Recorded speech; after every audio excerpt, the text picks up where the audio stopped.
Und jetzt schaut euch mal das wunderschöne Hackfleisch an. Da wette. Also geschmacklich ist es jetzt weniger mein Fall.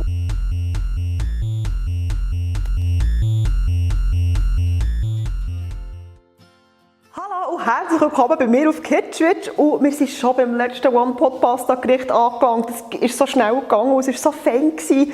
Und heute habe ich ein Rezept, das ein bisschen heikel ist. Nein, sage ich, es ist nicht heikel.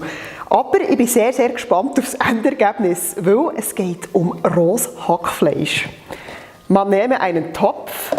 Jetzt habe ich hier wirklich ganz frisches Hackfleisch vom Bauernhof, vom Römerhof zu Biel, das ist bei uns im Seeland. Und da müsst ihr, bei solcher Qualität vom Fleisch müsst ihr keine Angst haben, dass man es nicht roh brauchen kann. Wahrscheinlich könnt ihr es wirklich so essen. Also keine Panik, einfach wirklich frische Produkte brauchen, dann müsst ihr da keine Angst haben. In den Topf. Dann Matschtomaten, gelbe gewürfelte Peperoni.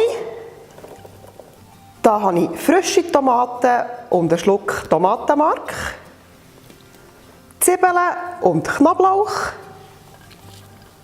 frische Basilikum und Bavette, flach gedrückte Spaghetti.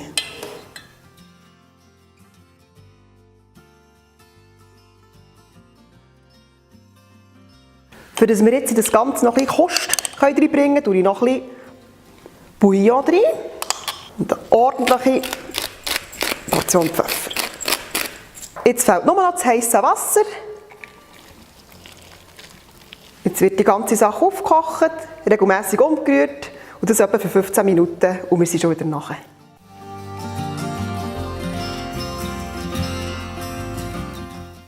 – 15 Minuten sind durch. Und wenn man das hier ein bisschen anschaut, hier hat es jetzt noch relativ viel Restflüssigkeit drin, mehr als sonst.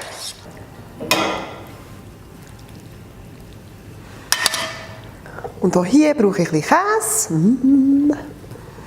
Jetzt bin ich also sehr gespannt auf das geschmackliche Erlebnis.